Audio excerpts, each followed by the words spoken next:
Listo.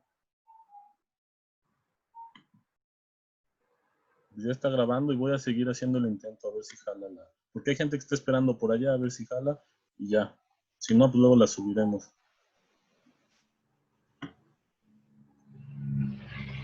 Vale. Entonces,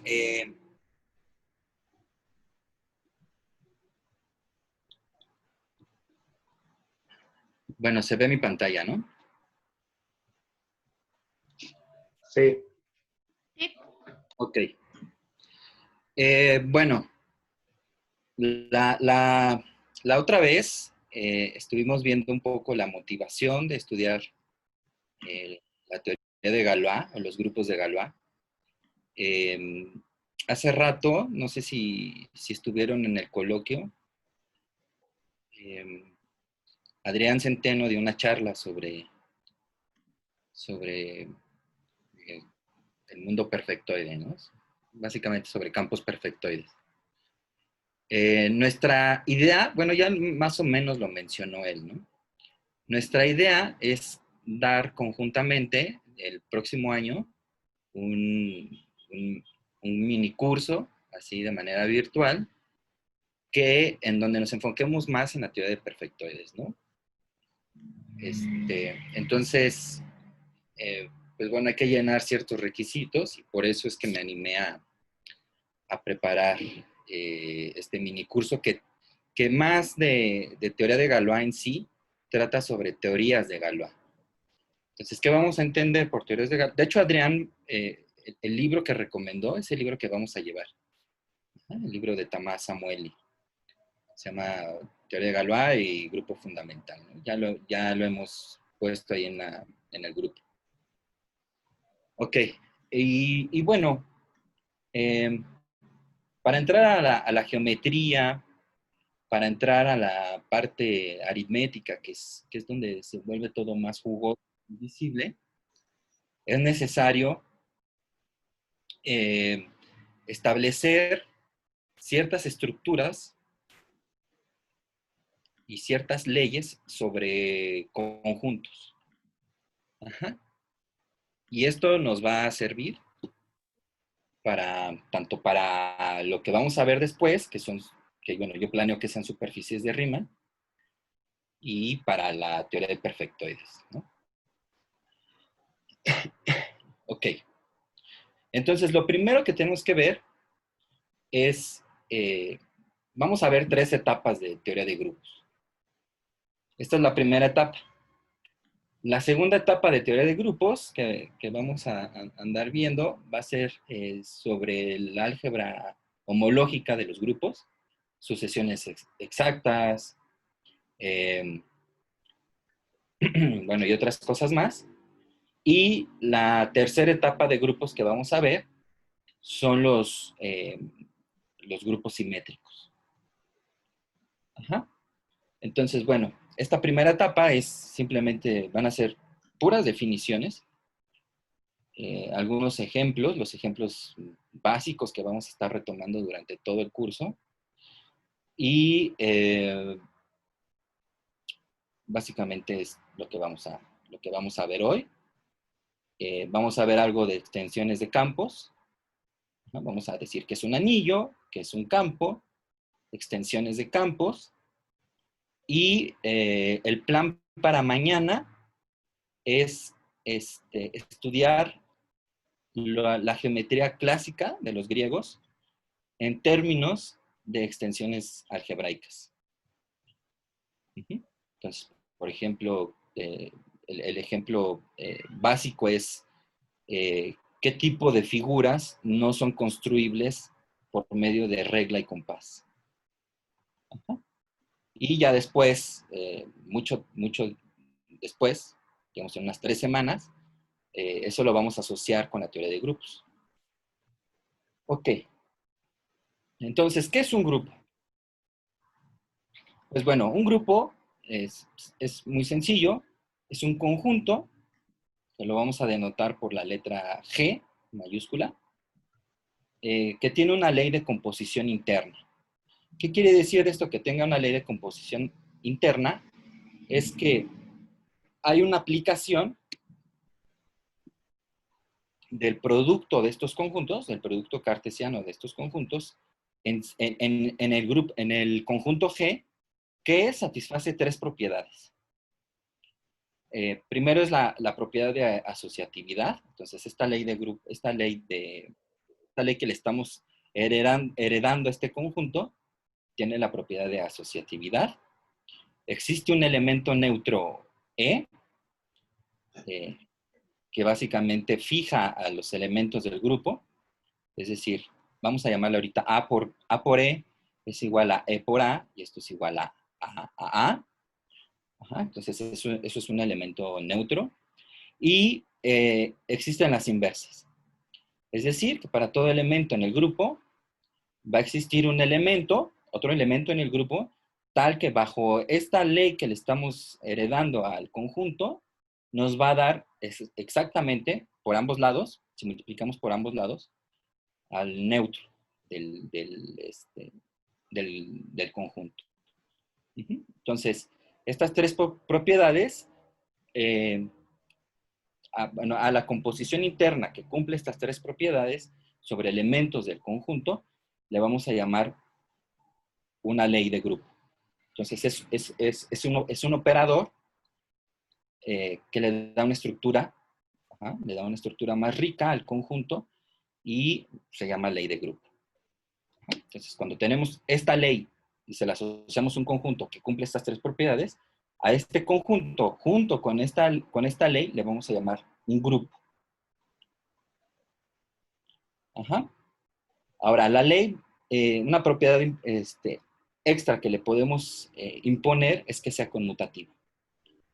¿Qué quiere decir? Pues que conmute cualesquiera dos elementos del grupo. En este caso, ¿sí? Esto es algo muy particular. Vamos a decir que la ley que le da estructura al conjunto de grupo, que es conmutativa, le vamos a llamar un grupo abeliano o un grupo conmutativo. Entonces, ¿qué es un grupo abeliano? Pues es un grupo cuya ley satisface conmutatividad. ¿Hay problemas con esta definición? Seguramente ya conocen muchos grupos, ¿no? Ya han trabajado bastantes grupos sin saber que eran grupos, ¿no? Están en los primeros semestres. O ya han trabajado grupos muy sofisticados, seguramente, ¿no? Si ya son un poquito más avanzados. Bueno, se les queda un poquito de tarea moral pensar en unos 3, 4 ejemplos de grupos abelianos. Y bueno, son los de siempre, ¿no? Entonces, ¿qué va a ser un subgrupo de un grupo? Pues va a ser un conjunto no vacío que es estable por la ley del grupo y bajo inversas, ¿no? Es decir, que si tomamos dos elementos de este subconjunto con la ley del grupo G, del conjunto grande, entonces la multiplicación o la composición interna se queda en el subgrupo, ¿sí? Se queda en el subconjunto. Y la inversa es también una inversa del subconjunto, ¿no? Entonces eso es un subgrupo. Miren, para los que no me creen.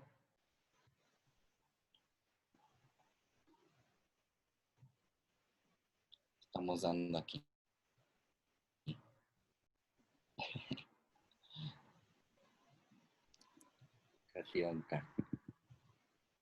Entonces hay un ejemplo así, el ejemplo clásico de grupo abeliano, de hecho, son los enteros.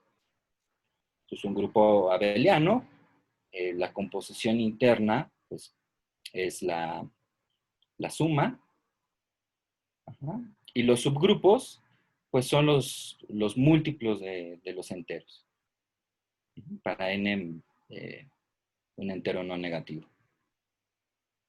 ¿Sí? Entonces, siempre vamos a estar pensando, o casi siempre vamos a estar pensando en este ejemplo. En Z, como grupo, y subgrupo, los múltiplos de Z. Los múltiplos no negativos, enteros no negativos de Z. ¿Hay dudas sobre esto de aquí? ¿O alguien puede mencionar algún ejemplo de grupo que no sea, uno que sea trivial y otro que no sea tan trivial? Las rotaciones. Ok, las rotaciones. Ajá. ¿Eso es un grupo abeliano?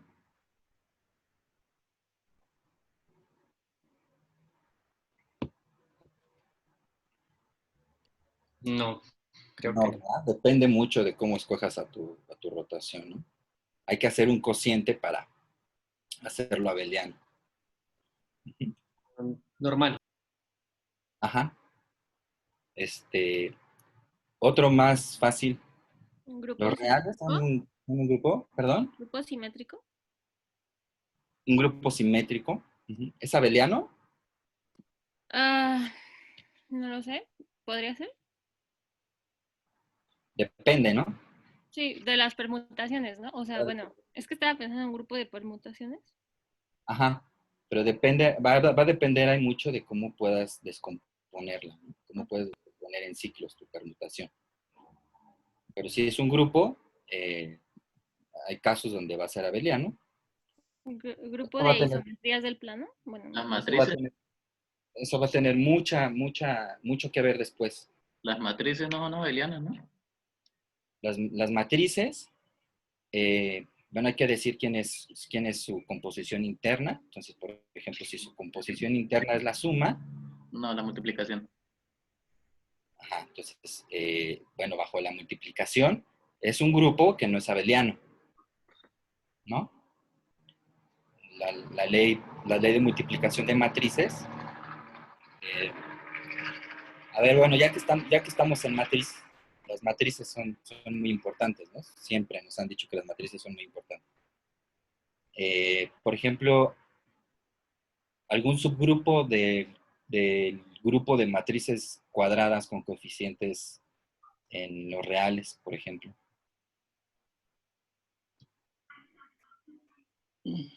Las ortogonales. Los ortogonales reales, ¿no? O las matrices que tienen determinante 1. Entonces también, ¿no? Bueno, entonces hay un montón de grupos, vamos a ir viendo durante el curso varios grupos. Pero bueno, vamos a quedarnos con estos ejemplos, ¿va? Ok. Ahora, esta definición es un poquito complicada de entender en un principio. Entonces, tenemos un subconjunto, bueno, no es definición, es lo que está arriba, ¿no? La definición de grupo general. Entonces, tomamos un subconjunto de un grupo. Entonces, existe el subconjunto de G generado por este conjunto. Y lo vamos a denotar como entre corchetes, ¿no? A este conjunto. Un grupo más pequeño de G que contiene al conjunto A. Entonces, esto es clásico en matemáticas, ¿no? Cuando hablan de generados por algún conjunto o en espacios vectoriales, cuando hablan de generadores. ¿Por qué podemos hablar de generadores? Pues es lo mínimo que le exigimos a un grupo, digo, a un conjunto, para ver si genera a un grupo, ¿no? O a un espacio vectorial, por ejemplo. Entonces, ¿por qué existe? Básicamente porque la intersección de grupos es un grupo.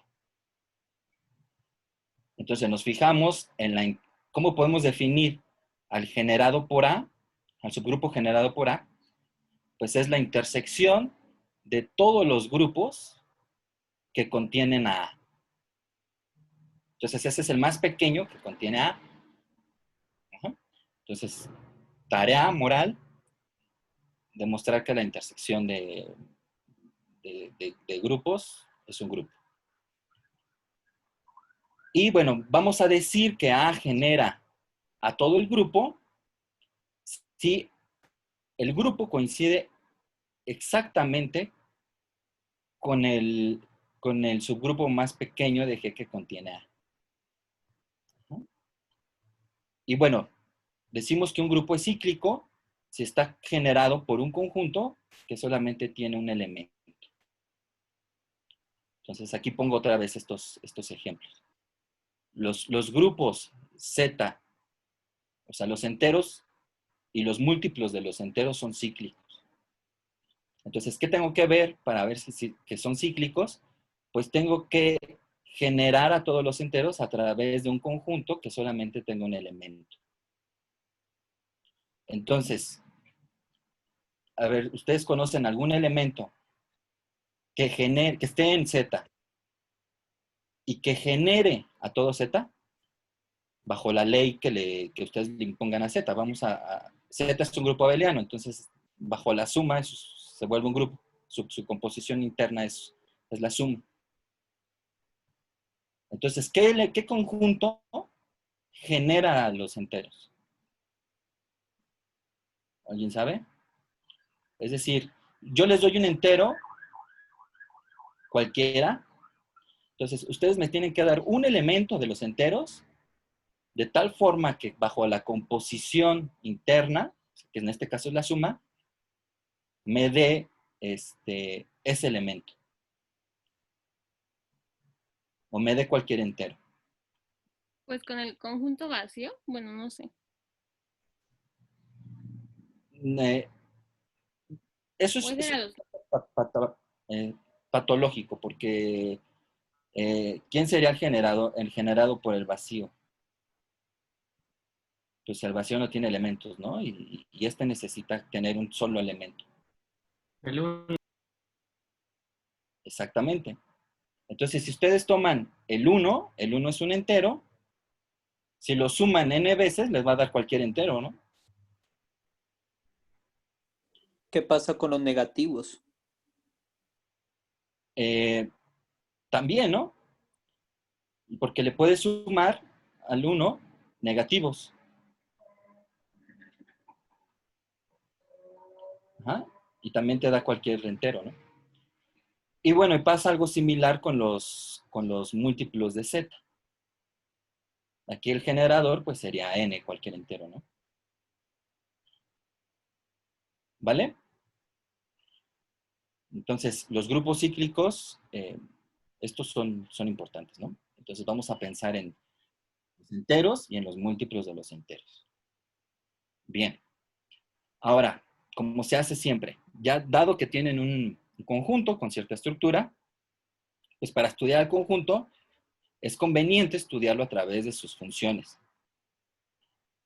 Entonces, aquí vamos a tener dos grupos, G y G', y una aplicación entre estos dos grupos es una función conjuntista, pero que preserva la ley del grupo. ¿Sí? Es decir, la ley la multiplicación interna de G la vamos a transferir vía esta función a una ley para G', ¿sí? Para el otro grupo. Entonces, ¿eso qué quiere decir? Que preserva la ley interna, la ley de grupo, es decir, que phi de x por y es igual a phi de x por phi de y, y también va a preservar las inversas, ¿no? Entonces, phi de x de la inversa de x tiene que ser la inversa de phi de x. Ajá. Entonces, un morfismo de grupo es una función conjuntista que preserva la ley de grupo. ¿Vale? Entonces, aquí podemos considerar dos subgrupos, uno de G y uno de G'. Y estos van a ser muy importantes en todo lo que viene, ¿no? El kernel de phi lo vamos a definir como el conjunto de los elementos que están en G, tales que bajo esta aplicación me da el neutro de G'. ¿Sí? Básicamente esto es la imagen inversa de E', del neutro para la ley de grupo de G'. Entonces, tarea, demostrar que es un grupo. Y la imagen es nada más la imagen como conjunto. Y la tarea es demostrar que es un subgrupo de G'. Entonces, estos subgrupos van a ser importantes en lo que viene. Ahora, un isomorfismo de grupos es un morfismo de grupos. Es una biyección como conjuntos. Entonces, por ejemplo, tenemos esta aplicación. Tenemos Z que va a los múltiplos de Z. Entonces, ¿cómo definimos? Ya sabemos que estos dos son grupos. Entonces, la vamos a definir como tomamos un entero M y simplemente lo multiplicamos por N. Eso es un morfismo de grupos. ¿Sí? Por propiedades de los enteros, ¿no? Y además, esto es sobre. Y bueno, y NZ es un subgrupo de Z, que de hecho es inyectivo. Entonces es un isomorfismo. ¿Sí? ¿Está claro hasta aquí todo? Entonces Z es isomorfo a los múltiplos de Z como grupos.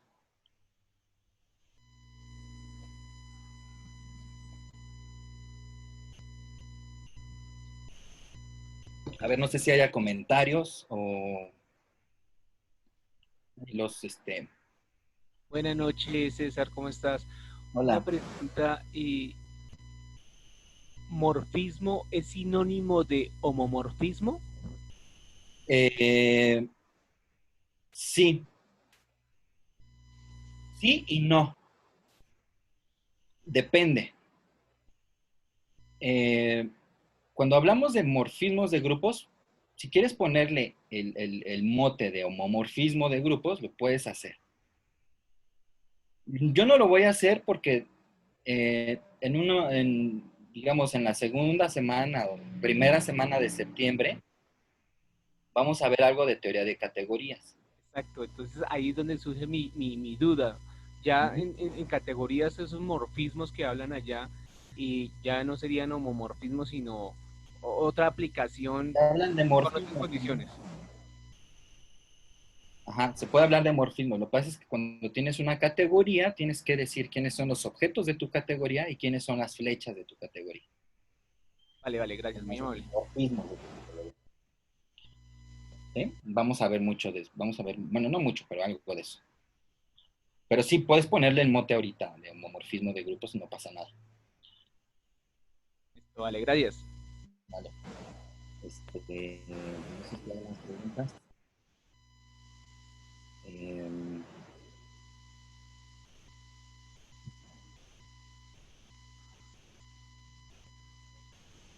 Los reales con la operación de adición, los complejos también con la operación de adición. Un subconjunto estable es bueno, ya lo dije, ¿no? Hace ratito, que preserva la ley del grupo grande, ¿no? Entonces el subconjunto hereda la ley del grupo del conjunto donde está contenido. El grupo de Klein, bueno. Sí. Grupo de simetrías. Ajá.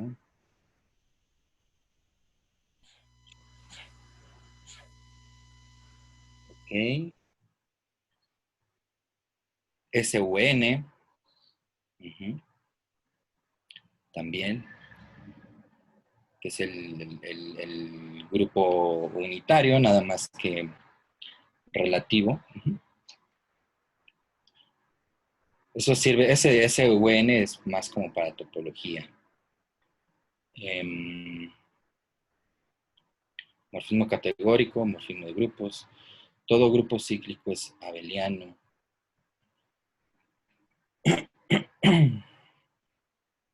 Bueno, entonces hasta aquí vamos bien. ¿Alguien tiene preguntas sobre esto?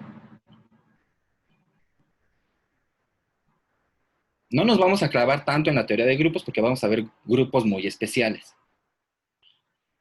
Pero así a grandes rasgos, por eso son puras definiciones aquí. Ok. Ahora, vamos a tomar un grupo G y un subgrupo de G. Definimos a un conjunto que se va a llamar de clases derechas o de cosets derechas, también se le llama. De hecho, me gusta más el nombre de coset. De H como sigue. Entonces es G, si quieren leerlo así, módulo H, pues son los elementos de, son las traslaciones, vamos a llamarlo así, ¿no? Ahorita. Son las traslaciones por la derecha de elementos de G. Son las traslaciones sobre H por elementos de G. Ajá. Entonces, el número de cosets puede ser finito o puede ser infinito y se le llama índice de H en G. Ajá. Esto es muy útil, ahorita vamos a ver por qué, ¿no?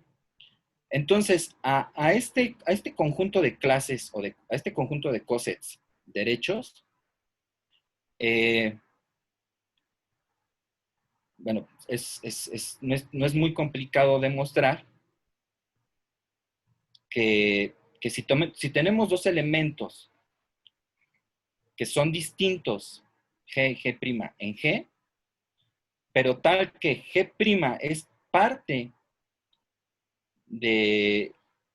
es parte de estos cosets, entonces sus trasladados deben de ser iguales. Ajá. ¿Esto qué quiere decir? Que este conjunto de cosets dan una partición para G. ¿Sí? Es decir, que si nosotros hacemos la unión sobre todos los elementos del grupo por todas las traslaciones bajo H, tenemos al conjunto G. ¿Sí? Esto siempre se hace en matemáticas, ¿no? Porque estudiar un conjunto, estudiar un grupo, es mejor hacerlo a través de pedazos de esos conjuntos, ¿no? O de esos grupos. ¿Sí? Incluso en teoría de la medida lo hemos estado viendo, ¿no? Los que están en el curso de Miguel Ángel. Y bueno, además hay una biyección entre elementos de H y sus trasladados, ¿no? Por la derecha. Ajá, se puede dar una biyección.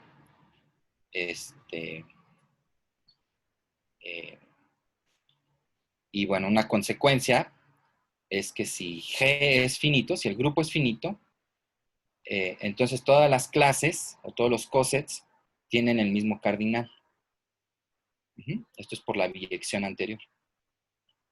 Entonces, de esta forma, si G es finito, la cardinalidad de G se puede expresar en términos de la cardinalidad del índice de H en G por la cardinalidad de H. Esto es muy importante porque en teoría de grupos, esto conlleva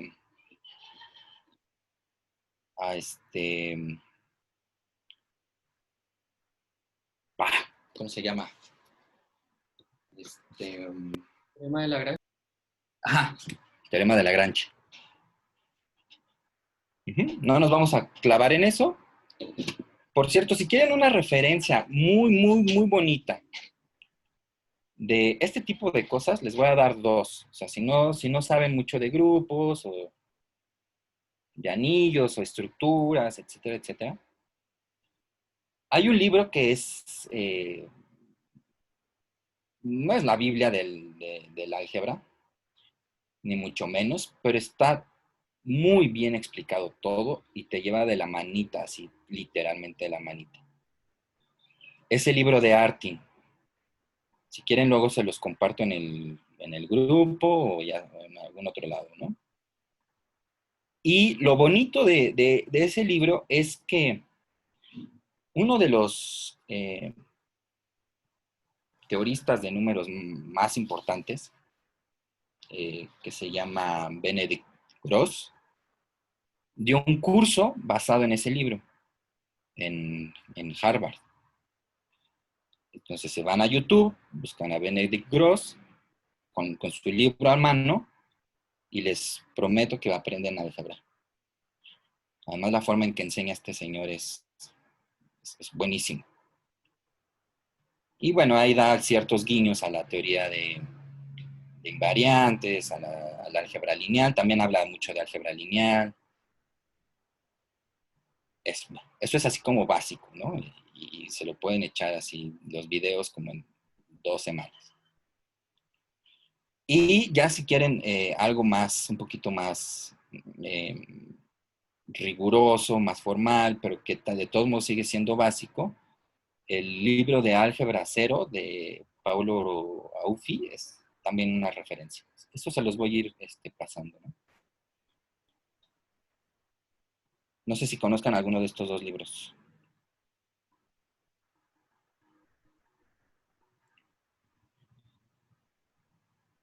Bueno, los compartimos. Ajá, entonces se puede hablar mucho sobre el teorema de Lagrange. De hecho, cuando la cardinalidad de ciertos grupos son primos, te puede clasificar, ¿no? Ciertos cosets y por lo tanto al grupo, etcétera, etcétera. Se pueden hacer muchas cosas. Bueno, en general, se tiene una sobreyección. Esto es una sobreyección canónica, que la vamos a denotar por pi, que va de G al conjunto de cosets derechos. Entonces mandamos G y lo trasladamos por elementos de H, por la derecha. ¿Sí? Entonces esto es no sé si sea claro que es sobreyectivo. Se sigue del segundo párrafo, ¿no? Bueno, del tercer párrafo. Ok. ¿Dudas hasta aquí? Si nos tenemos que ir paso a pasito, nos vamos paso a pasito, ¿no?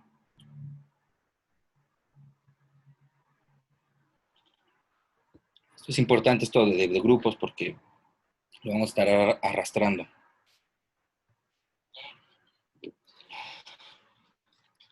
Casi siempre es más fácil estudiar la teoría de anillos conmutativos que la teoría de grupos. La teoría de grupos luego se puede poner bastante complicada, ¿no?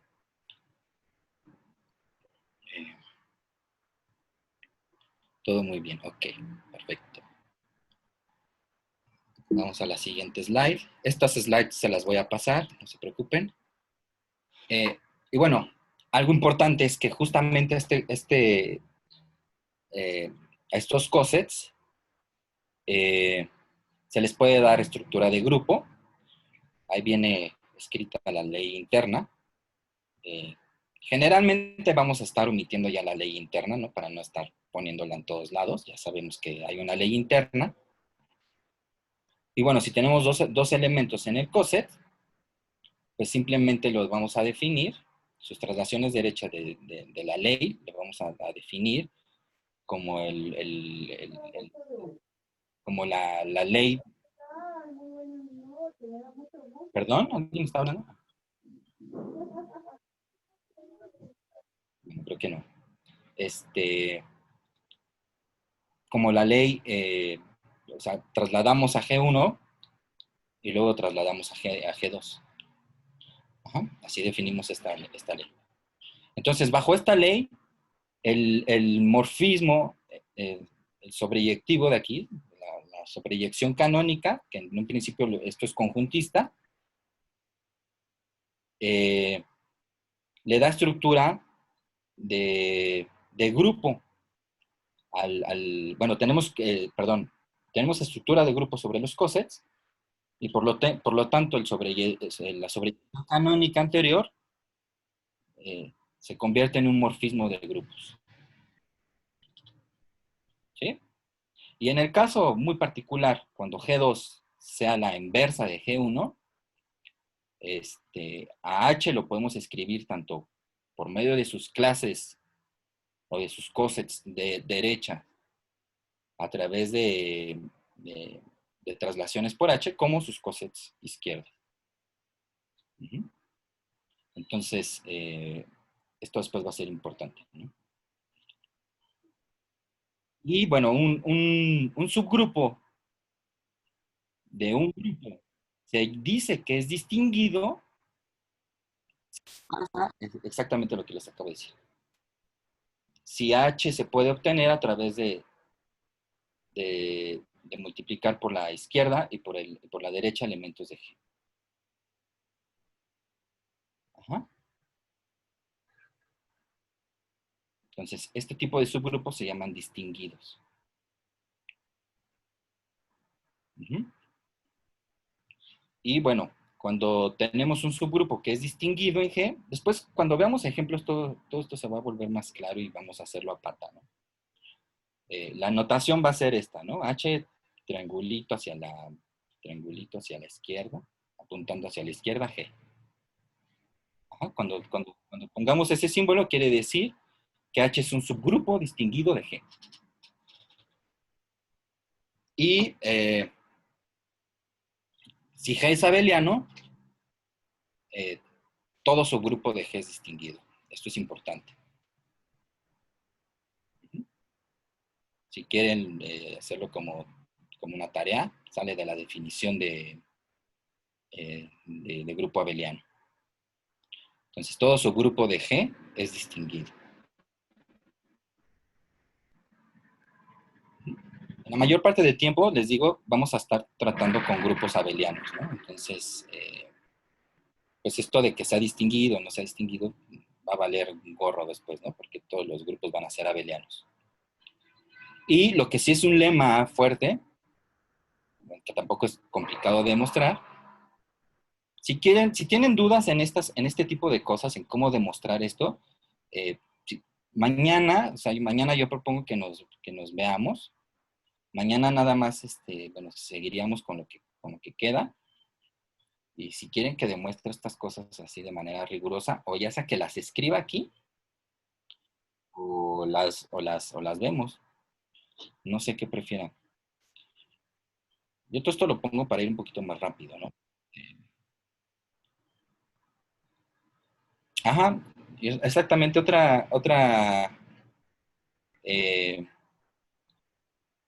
otro sinónimo que se usa para subgrupos distinguidos es normales. Uh-huh. Lo que pasa es que aquí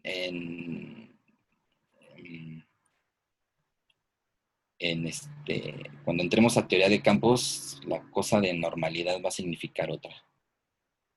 Prefiero llamarle distinguidos. Entonces, el núcleo de un morfismo de grupos siempre es distinguido. ¿Sí? Entonces, cambio de slide. Entonces, para grupos distinguidos, las clases, de hecho, las clases, los cosets, derecho, cationca, las clases, o sea, si un grupo es distinguido, se tiene esa igualdad. Las clases laterales coinciden para todo elemento del grupo. Uh-huh. Entonces, bueno, la estructura de grupo se puede asociar, y esto le da una estructura de grupo al cociente. Uh-huh. Y bueno, ahí está la ley interna dada, ¿no? De manera explícita. ¿Ok? Y bueno, algo que no es muy complicado es ver que la definición no depende de la elección de los elementos en su clase, solo va a depender de las clases. Y el neutro de este nuevo grupo, del grupo cociente, de hecho va a ser H. Porque, bueno, sería el neutro de G por sus traslaciones en H, pero el neutro de G es es E, ¿no? Entonces, el neutro para el cociente sería H, y la ley inversa sería los elementos del cociente, nada más sería tomar el elemento inverso del grupo. Cationka, pashalo está.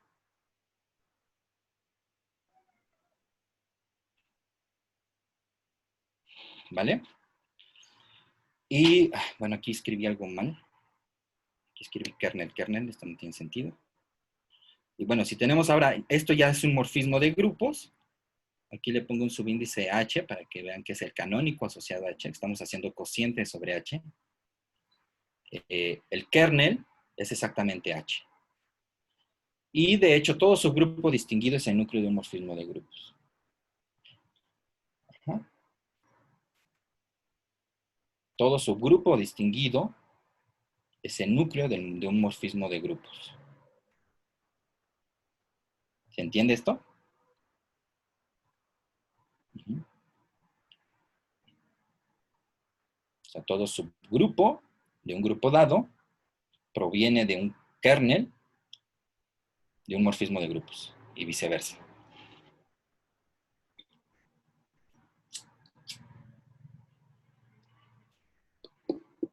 ¿Vale? Si quieren después, bueno, estas notas se las voy pasando y le voy a hacer así como Miguel Ángel, ¿no? Si tienen dudas así en algún punto, o si quieren más ejemplos, o ya sea que les dé una lista de ejercicios, que los vamos a ir checando, o se puedo extender estas notas, ¿no? Sí, la idea es esa, como lo hace Miguel Ángel, ¿no? Miguel Ángel da como bosquejos, como un poco de intuiciones, y luego da ciertos argumentos, así de manera muy general, y ya nos manda las notas ya con más carne, ¿no? Ok. César, disculpa, ¿puedo preguntarte algo? Claro. Los paréntesis que colocas es nada más como para enfatizar qué grupo estás operando con cuál, o hay alguna diferencia cuando pones G1, G2H y paréntesis G1, G2. Bueno, aquí este paréntesis está mal, este paréntesis debería de ir hasta acá. Vale. Ajá. Esto se tiene por esto de aquí, ¿no? Nada más es voltear este elemento para acá y considerar sus traslaciones, ¿no? Sí. Y bueno, aquí esto es la ley que tú le das, ¿no? La ley que tú le das al grupo cociente. Ajá, que la das como acá arriba. Sí. Uh-huh. Gracias, César. Sí, o sea, básicamente lo que está diciendo aquí es que si el subgrupo es distinguido, pues no importan los paréntesis, ¿no?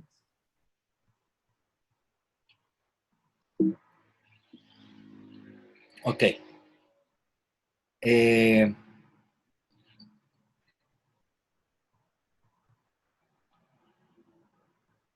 Bueno, aquí tenemos un coset o un grupo cociente muy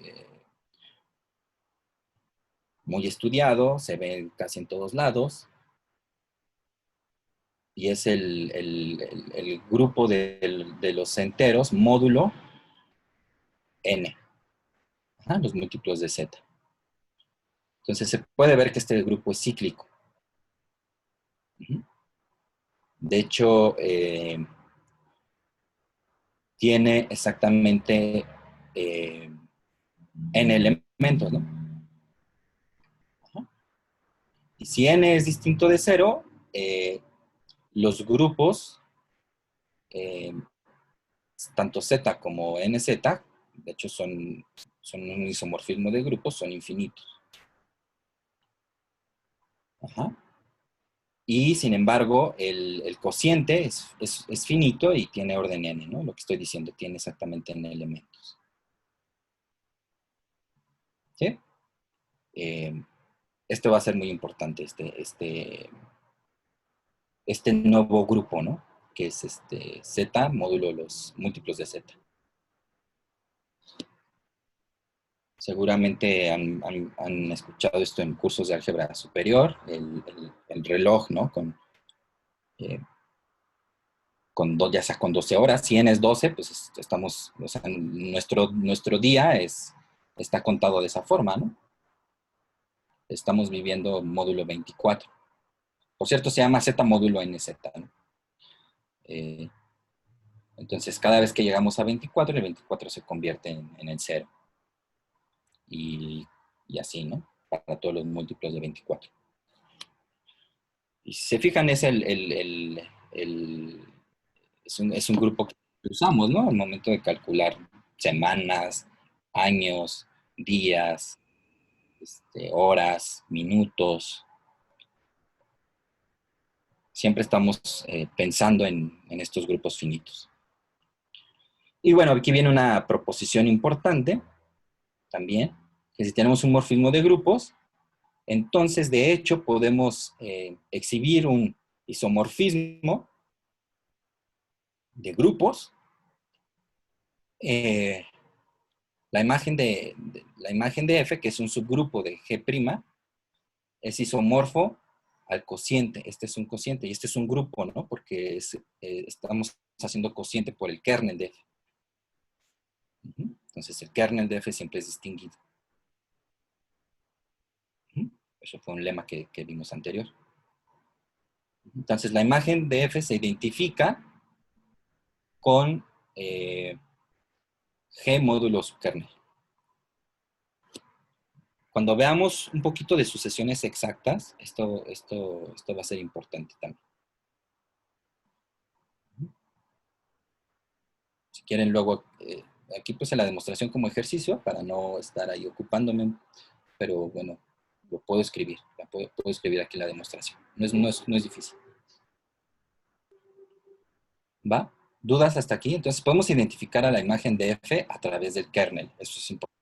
La imagen siempre es más, si se acuerdan de su teoría de conjuntos, la imagen siempre es más difícil de dar explícitamente, pero en el caso de grupos, basta con conocer el kernel. Y el kernel siempre es como más sencillo, ¿no? En álgebra lineal, cuando hacían ese tipo de...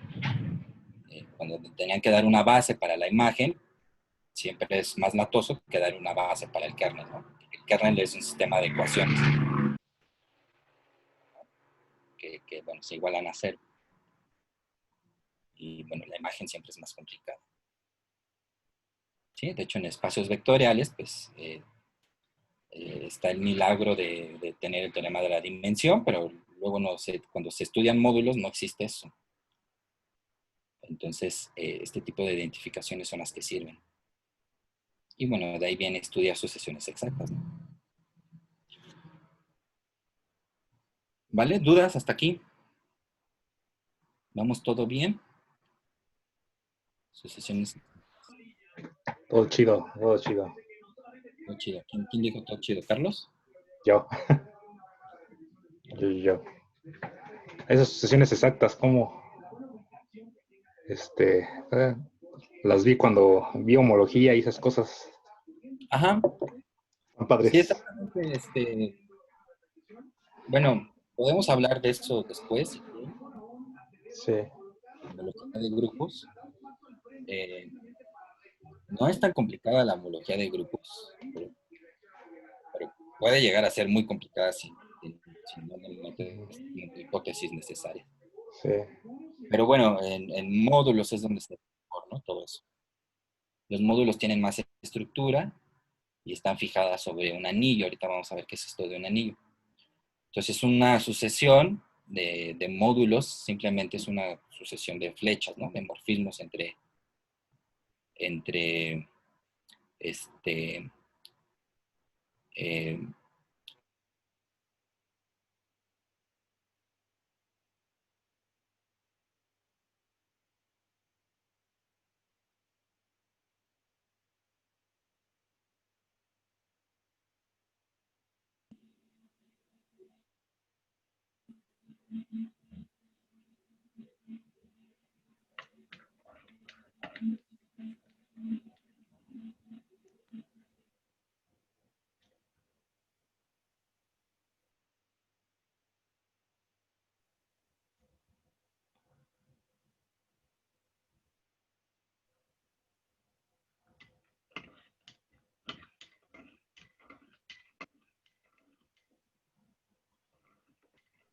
¿Siguen ahí? Creo que me fui yo, ¿no?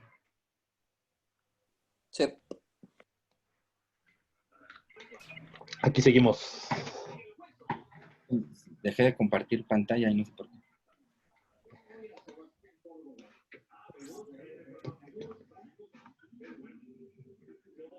No sé qué No vaya a haber no sé otro si me, hacker. no sé si me escucharon a lo final. Al final ya no te escuché. Como que se Qué bueno. cortó. Uno como que se quedó en pausa. Bueno, luego podemos ver cosas de homología si quieren. Pero justamente la homología mide en dónde falla una sucesión para ser exacta. Exactamente.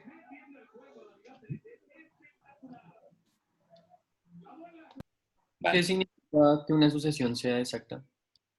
Es un diagrama. A ver. Ahorita no puedo conectar nada. Es un diagrama de flechas. Tienes un grupo, digamos, tienes un grupo aquí en medio G'. Tienes una flecha que va a G. Tienes un grupo G'. Tienes un morfismo que va a G'. Y tienes un morfismo que va de G a G'. ¿Sí? ¿Se te puedes imaginar eso? Sí, sí, más o menos. Ok, entonces, esa sucesión es una sucesión es un diagrama, se llama diagramas, ¿no? O una sucesión. Entonces, es exacta cuando la imagen del morfismo predecesor a G' coincide con el kernel del morfismo sucesor a G'. Entonces, la teoría de sucesiones exactas ayuda a hacer este tipo de identificaciones, por ejemplo. Esto se puede demostrar con sucesiones exactas. No lo vamos a hacer así, pero se puede demostrar con sucesiones exactas. ¿No? Y bueno, después podemos hablar un poquito más de eso. Entonces, lo que les comentaba es que la homología justamente te dice que es una medición de qué tan lejos está una sucesión de ser exacta. Entonces, es algo puramente, Carlos, ahí en tu pantallita de atrás, bueno, Carlos está enseñando algo ahí. No sé si sea el pack o qué sea. Pero no se ve, Carlos, se ve más el espacio tangente de ahí arriba. Si quieres, tómale foto y mándalo al grupo.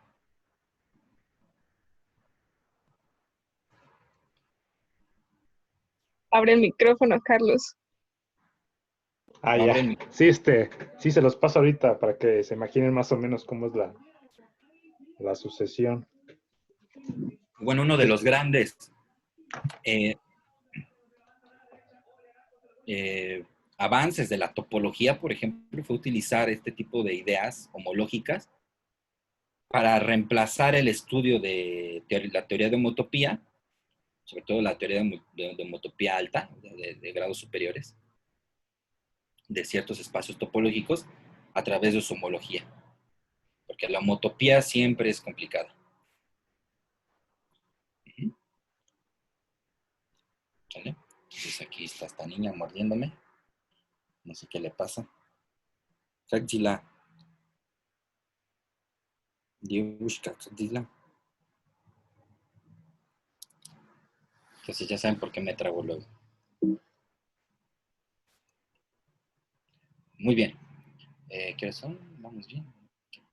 Entonces, a ver, ahora sí. Vamos a lo que nos concierne. Entonces, ya con esto terminamos como la primera parte de la teoría de grupos. Si se fijaron, fueron muchas definiciones, cosas medio tecniconas, pero que ya se imaginaban qué pasaba, ¿no? Ok. Ahora, ¿qué es un anillo? Un anillo simplemente va a ser un conjunto A, que va a estar dotado ahora de dos aplicaciones que son conmutativas. Ahora tenemos una aplicación más y una aplicación como como producto aquí, ¿no? Entonces, si tomamos la primera aplicación, es decir, A con esta ley interna, es un grupo. Ajá, y es asociativa con respecto a la multiplicación. Y bueno, viene de antemano ya dado con un elemento neutro que se distribuye de la siguiente forma. Entonces, si tomamos 3 elementos en este conjunto, entonces X por Y más Z va a ser igual a X por Y más X por Z. Entonces, esto es asociativo, ¿no?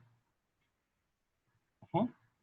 Entonces, el neutro para la suma siempre se va a denotar por 0 y el neutro para el producto se va a denotar por 1. ¿Sí?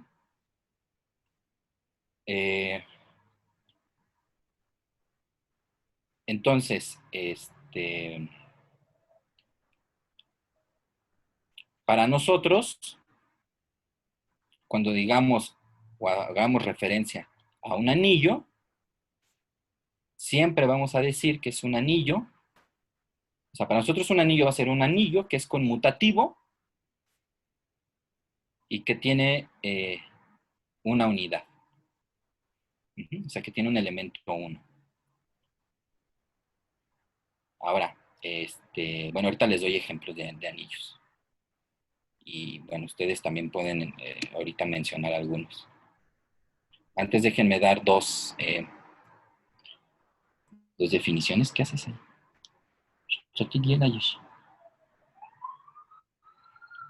Entonces, vamos a decir que un elemento de A es invertible o es una unidad, también se le llama una unidad de A.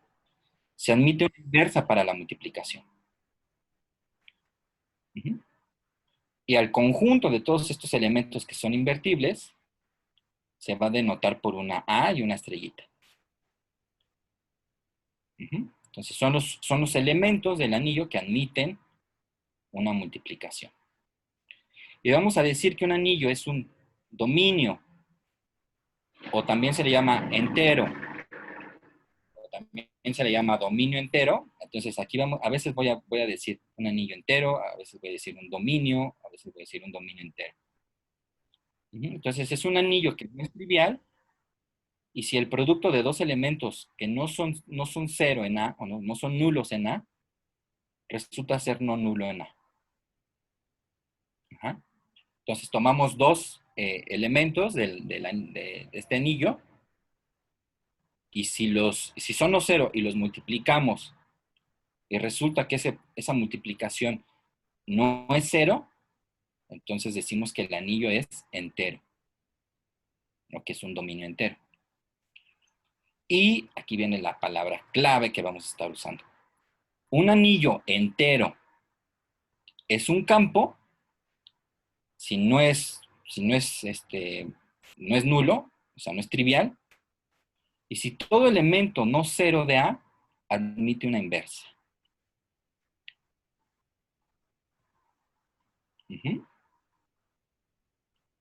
Y bueno, a ver, entonces, aquí viene una serie de ejemplos que seguramente ya lo han visto. Entonces, por ejemplo, Z, con la suma usual, es un anillo. Y de hecho es un anillo conmutativo, ¿no? Porque la suma de dos enteros o sea, no importa cómo lo sumen, si suman primero el primero y luego el segundo, o luego el segundo y luego el primero. Entonces es un anillo que es conmutativo. ¿Sí?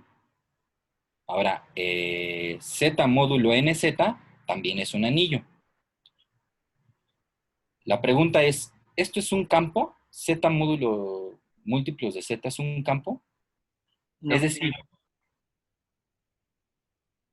ajá, entonces, es decir, si ustedes me dan un elemento de ahí, que es una clase, vamos a pensar en Z módulo 5, ¿no? Que es el ejemplo que Adriana hace rato vio. Z módulo 5. No, perdón. Z módulo 4. Entonces, ¿quiénes son los representantes de esas clases? Pues es la clase del 0, la clase del 1, la clase del 2, la clase del 3 y la clase del 4 es la clase del 0, porque ahí se anula, ¿no? Estamos en el reloj de 4 manecillas. De 4 manecillas, no, de 4 horas, ¿no? Manecillas. Entonces, para que sea campo, ¿qué necesitamos? Que exista un elemento ahí, tal que al multiplicarlo, por cualquier clase de ahí, nos dé un elemento de ahí mismo. Sin embargo, si ustedes hacen las cuentas, eso no se va a poder producir, ¿no?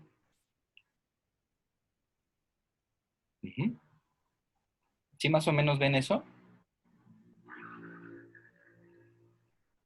¿O alguien tiene una explicación más,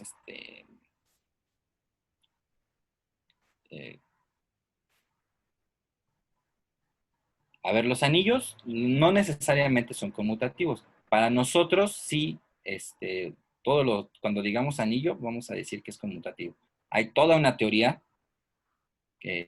matemática profunda que se dedica a estudiar anillos no conmutativos. Pero para nosotros todos los anillos van a ser conmutativos, ¿no? Ajá. 100 es primo, es campo de la ponderación. Bueno, sí. Si alguien se pone a probar las 11 propiedades de un campo, se da cuenta fácil que tiene que ser primo para ese punto. Bueno, ya se están adelantando un poquito, pero sí. Entonces, no hay forma, o sea, de que este anillo sea un campo. Si todo elemento no nulo de A admite una inversa. Entonces aquí, Z módulo 4, no hay elementos de ahí que nos den inversas, ¿no? Ahora, otro ejemplo de anillo muy importante son las series enteras convergentes.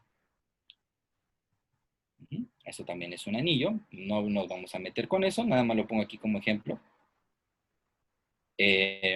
Z módulo PZ, donde P es un primo. Este sí es un anillo, que de hecho es un campo. Y de hecho se puede demostrar que Z módulo N ese anillo es un campo, sí, solo si N es un primo. Es decir, que si viviéramos en el reloj de 7 horas, estaríamos viviendo en un campo, ¿no? O la semana, por ejemplo, si tiene 7 días, eso es un campo. Entonces toman un elemento de la semana y van a poder encontrar una inversa. Ajá. Bueno. Z, por ejemplo, Z no es un campo, ¿no? Si ustedes me dan algún entero, no existe otro entero, un entero no 0, ni 1. Por ejemplo, 2, el entero 2. No existe otro entero tal que al multiplicarlo por 2 me dé la unidad, ¿no? No existe. O sea, ¿qué número tendrían que poner ahí para que lo multipliquen por 2 y les dé 1? No existe. Sin embargo, si extendemos este anillo a Q, a los racionales, ahí sí Q es un campo, ¿no? Porque ahí sí existen, por ejemplo, si tomamos el racional 2, entonces sí hay un elemento en el campo, en Q, perdón, en los racionales, tal que multiplicarlo por 2 me da 1. Sería un medio, ¿no? Y bueno, los campos R y los complejos, que van a ser muy importantes para nosotros, son campos también. Sí. Entonces, en variable compleja, de hecho se dan las inversas, ¿no? Explícitas. Entonces, los campos son los que vamos a estar, va a ser nuestro caballito de batalla, ¿no? Este tipo de campos. Y sobre todo, los campos que tienen que ver con Q. ¿Dudas hasta ahorita? Ya cuando veamos superficies de Riemann, nos vamos a meter este tipo de anillos y su campo de fracciones.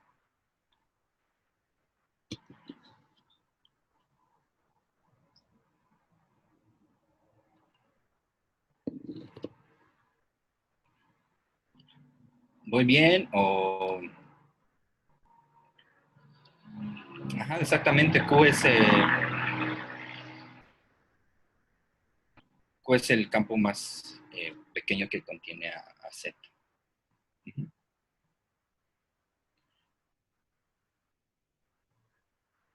El cuerpo de fracciones de Z es un campo isomorfo a Q. Bueno, eso ahorita lo vamos a ver. Ok, entonces vamos a continuar unos 20 minutos más, ¿no? Ahora, un morfismo de anillos, igual, es una aplicación que va a preservar la estructura visto como grupos, pero que además manda la unidad de a la unidad de B. Uh-huh. Entonces, esto es la condición que se impone, ¿no? Extra. Y además que respeta las leyes tanto de la suma como del producto. Entonces, aquí a la suma le ponemos suma y al producto así lo denotamos, ¿no? Porque acuérdense que los anillos siempre van a ser conmutativos y que tienen unidad, ¿no? Y bueno, necesariamente se debe de cumplir que también mande el 0 al 0. Y las inversas, que ahora como es abeliano, lo vamos a denotar por menos A. Entonces la inversa de A lo manda a la inversa de F de A. Entonces esto va a ser un morfismo de anillos. Y lo que decía ahorita, a ver, déjame ver quién decía. Martín Valeriano. ¿De dónde eres, Martín?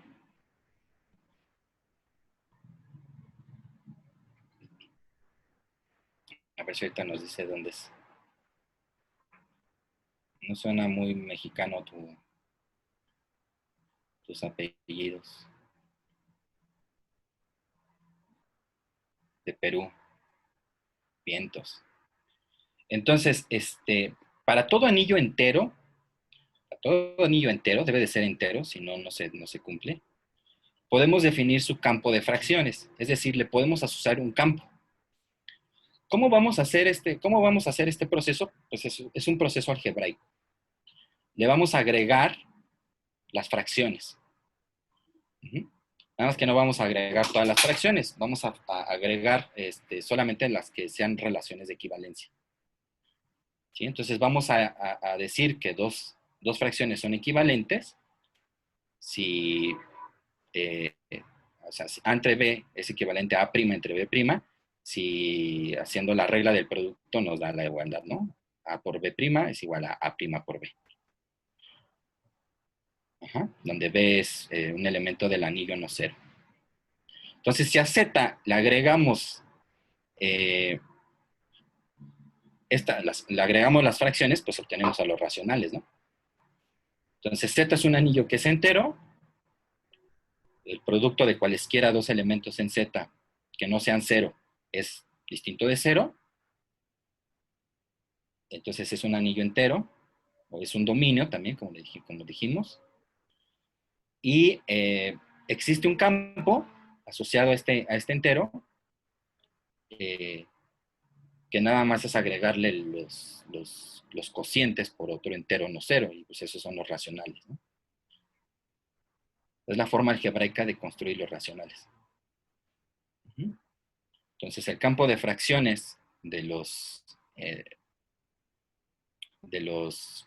enteros son exactamente los racionales.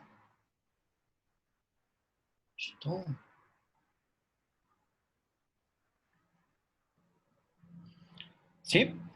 ¿Hay dudas con esto? Hay un proceso, cuando el anillo no es entero, hay un proceso un poquito más complicado para hacer, no campos, sino otro tipo de anillos que son más pequeños que A en cierto sentido, ¿no? Ese proceso se llama localización. Este es un ejemplo de una localización. ¿Sí? Pero eso no lo vamos a ver. Eso se ve en álgebra conmutativa. ¿Vale? Entonces, este es el proceso de cómo se obtiene los racionales a partir de Z.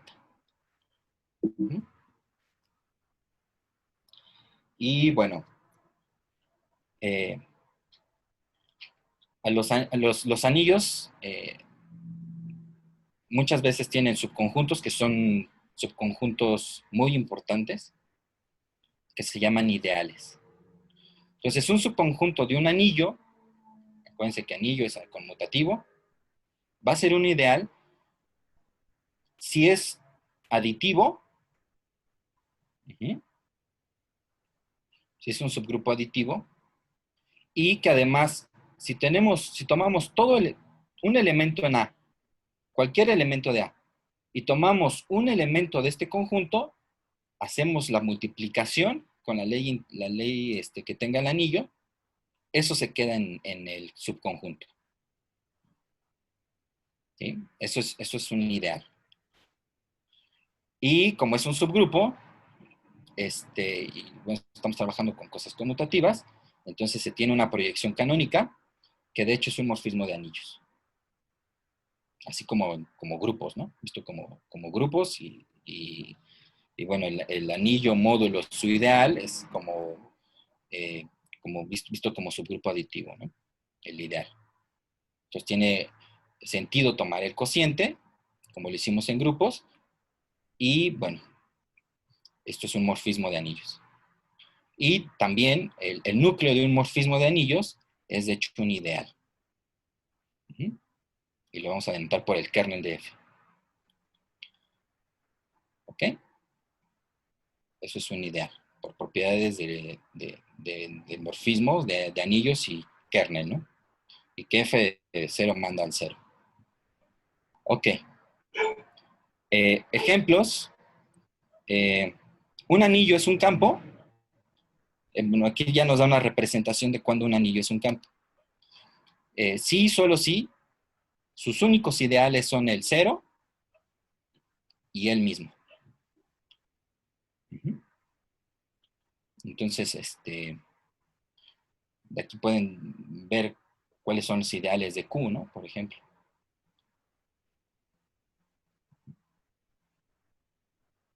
Entonces, por eso Q es un campo. Bueno, ya hay varias formas de verificar que Q es un campo, ¿no? Ahora, los ideales de Z siempre son de la forma NZ. ¿Sí? Eso también es importante. Y bueno, como son subgrupos aditivos, pues tienen que ser de esta forma, ¿no? Al contrario, es lo que es un poquito latoso de demostrar y que necesita de división euclidiana. Z es un anillo que admite división euclidiana. Entonces, bueno, esto se puede demostrar de manera muy rigurosa.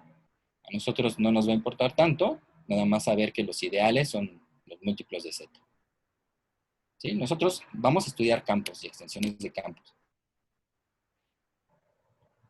Z va a venir a jugar un papel importante, pero hasta después. Y si tomamos K un campo, tenemos un anillo muy particular. Este es el anillo de polinomios en una indeterminada X. Módulo, el ideal generado, también podemos hablar del ideal generado por un polinomio.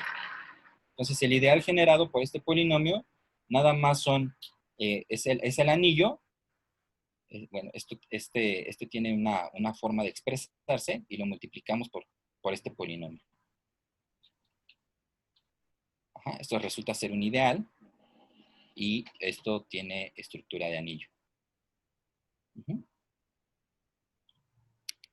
Vientos. ¿Dudas? Ajá, es un polinomio, ya lo dije. Bueno, no es fácil demostrar que esto es un anillo, se necesita de división euclidiana. ¿Qué es la división euclidiana? Bueno, P no es necesariamente un primo maximal. Hay veces que le exiges a tu polinomio que sea irreducible o primo, etcétera, etcétera, pero para dar un comportamiento de este anillo. para decir si este anillo es un campo o si este anillo es un dominio, etcétera, etcétera. Ajá, entonces, no necesariamente, nada más es cualquier polinomio, ¿no? División euclidiana es eso que, la división que haces en los enteros, ¿no? Tomas dos enteros y puedes hacer la división de uno con otro, ¿no? Y te da un entero, lo puedes expresar en términos del otro, más un residuo que está totalmente controlado, ¿no? Uh-huh. Esa es la división euclidiana, la forma de dividir. ¿Va? Y estos sí van a ser importantes, ¿no? El ejemplo 3, después vamos a ver muchas más cosas, vamos a exigir mucho más de este tipo de polinomios para ver cuándo esto, por ejemplo, es un campo de descomposición. Bueno, primero para ver cuándo es un campo y cuándo esto es un campo de descomposición de un cierto polinomio.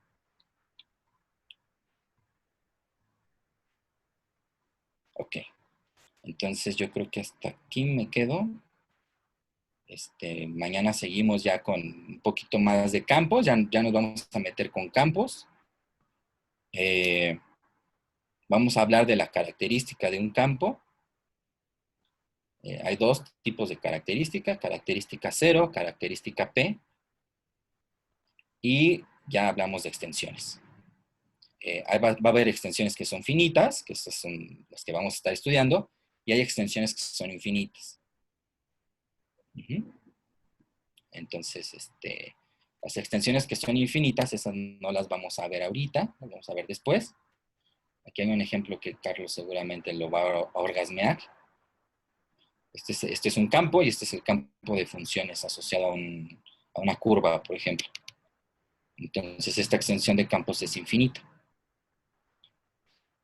Entonces, es parecido a esto de acá. Me diste al punto. Pero bueno, eso necesitamos de otro tipo de teoría de Galois para estudiar este tipo de extensiones. Entonces, eso lo vemos mañana y vamos a ver elementos algebraicos, y ya cuando terminemos de ver elementos algebraicos, vemos los teoremas, o bueno, los resultados clásicos de los griegos sobre constructibilidad. ¿Sí? No se puede, el círculo no se puede hacer cuadrado vía regla de compás, la trisección del ángulo, y a ver qué otros dos vemos. Y vamos a ver dibujitos y eso. ¿Dudas? César, miraremos lo de igualdad de extensiones. ¿Lo de igualdad de extensiones? Sí. Bueno, es que si tú tienes, bueno, algo que vamos a ver es que si tú tienes un campo fijo, y tienes otro campo, y consideras un morfismo de ese campo al otro campo, siempre va a ser inyectivo. ¿Sí? Morfismos de campo siempre van a ser inyectivos. Entonces, de hecho, uno lo puedes incluir en el otro. Eso te genera una extensión. Entonces, la dimensión de la extensión va a ser su dimensión, la dimensión del campo grande, pero visto como espacio vectorial sobre el de abajo. Sí, es que... Entonces, la dimensión no identifica cuándo son iguales. Sí, lo que preguntaba en el grupo. Sin embargo, telescopeando, sí se puede argumentar algo, ¿no? O sea, si consideras otro tipo de extensiones y las extensiones tienen el mismo grado, por telescopeo, sí te puede identificar, ¿no? En ciertos casos, pero no siempre. Por ejemplo, si la dimensión es 1, pues sí, los campos deben de ser isomorfos, ¿no? O sea, pues... Vamos a ver. Pero eso es por el teorema de la dimensión, ¿no?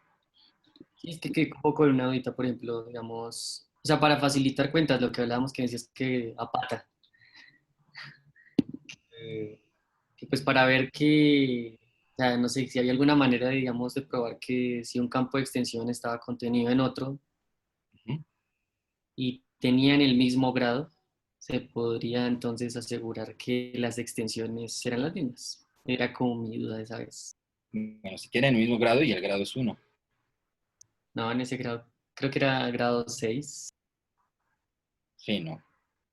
No, porque ya tienes inyectividad, pero para que sea sobre, y como estamos en espacios, es como espacios vectoriales la dimensión, el teorema de la dimensión te dice que tiene que ser 1, ¿no? Para que sean iguales, porque no hay kernel, porque siempre es inyectivo, ¿no? Entonces no hay kernel. Entonces eso es aparte 0. Entonces te tiene que completar a toda la imagen, pero la única forma es que sea un espacio vectorial en dimensión 1, ¿no? Bueno, ese tipo de cosas las vamos a ver.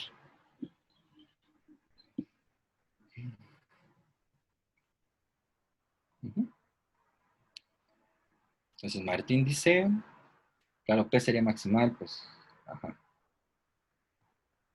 Encontrar y elaborar el cuerpo de fracciones de las series formales es engorroso, no. Si lo haces de manera algebraica, no. Dar bueno, no tampoco, lo puedes hacer a pata. No es tan engorroso. El anillo de series formales es un dominio entero. Eh, sí, ¿no? Si ves, pues apliqué la misma localización y ya no está tan raro. Sí, todo eso bajo la localización hay que hacer otro tipo de localización. Pero sí, básicamente es con series formales, ¿no? O sea, polinomio sobre un polinomio. Según yo, viene siendo el anillo de funciones de omega a tu anillo de las series formales. Bueno, no sé, depende de qué sea omega. Uh-huh. ¿Alguien tiene alguna otra duda?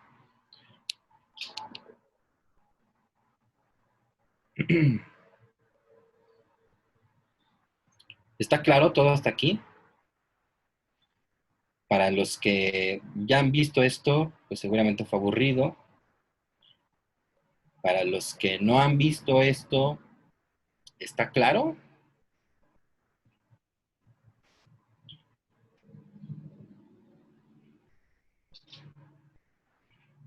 Vale. Entonces ya cuando veamos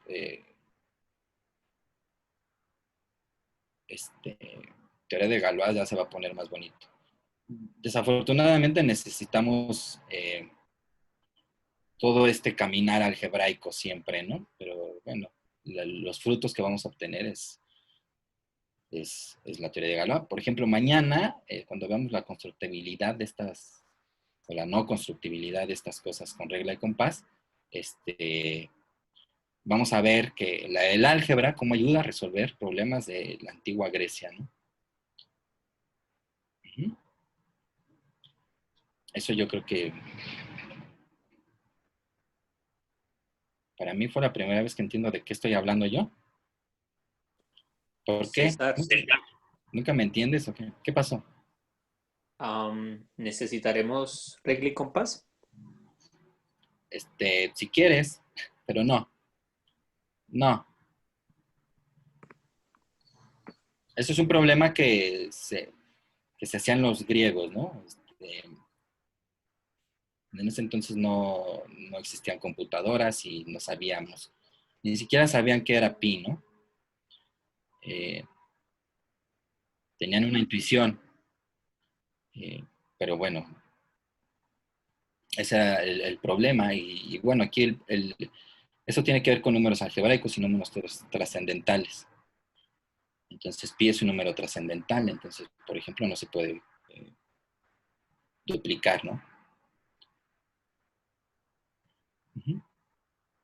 Lo de variedades sí lo van a dar. Yo espero que sí. O sea, si ahorita terminamos, si mañana terminamos donde quiero terminar, la próxima semana ya estaríamos viendo cosas de polinomios,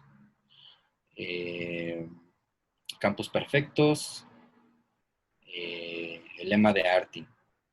Y ya en unas 2 semanas ya estaremos viendo teoría de Galois y ejemplos. Entonces hay un pequeño break ahí que hay que hacer de topología algebraica. Ahí vamos a ver qué onda. Sobre todo estudiar el grupo fundamental y ver qué es una cubriente de Galois en el caso topológico. Y bueno, la parte 3 del libro de Tamás es relacionar este tipo de cubrientes topológicos con teoría de Galois. Y bueno, eso se puede hacer a través de superficies de Riemann. Y bueno, la teoría de Grothendieck-Galois. Se puede establecer una correspondencia entre 2 categorías. Una categoría galoisiana y una categoría que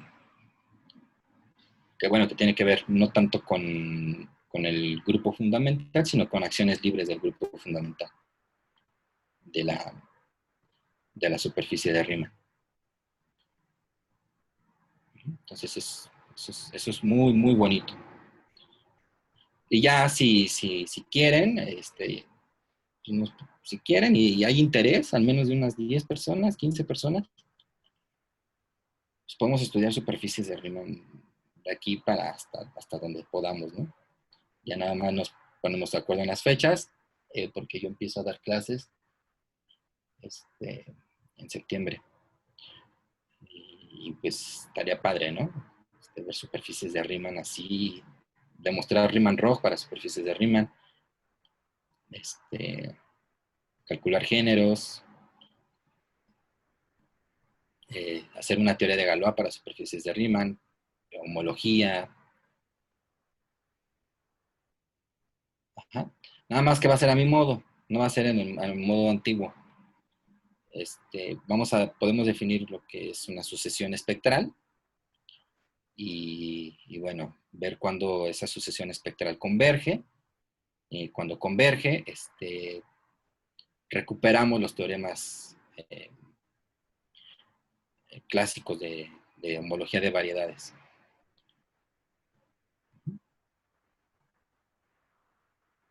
Pero bueno, eso lo vamos viendo y ya. Vale, chicos, entonces mañana a la misma hora, ¿no? Voy a intentar empezar así exactamente a las 8 porque luego empezamos más tarde y bueno.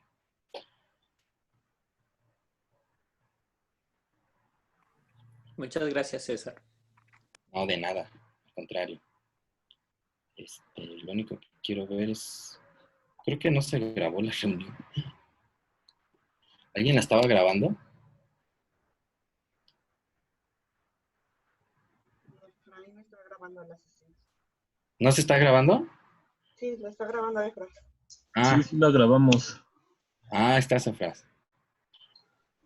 Sí, estaba Vale. haciendo las cosas, pero aquí ando con Ya sé. Oye, una pregunta, ¿lo de variedades va a ser hoy o mañana? Variedades. ¿Quién Ajá, entra? lo que habías dicho. ¿Quién es? ¿Lu? Sí, soy yo, Lulu. Ajá. Bueno, quedé con... Bueno, Lu está como interesada en saber qué es una variedad. Entonces, mañana, yo creo que cuando terminemos esto, me voy a quedar un ratito a charlar con Lu. Y pues el que se quiera quedar, podemos ver algo de variedades diferenciables. Va, gracias. ¿Vale? Entonces, el que quiera.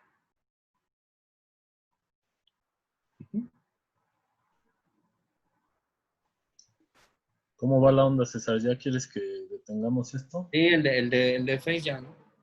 No, de Face no funcionó. Digo, la Digo, grabación. la grabación ya, sí. Órale. Ya salí con Michelle, bueno, ya ni pedo.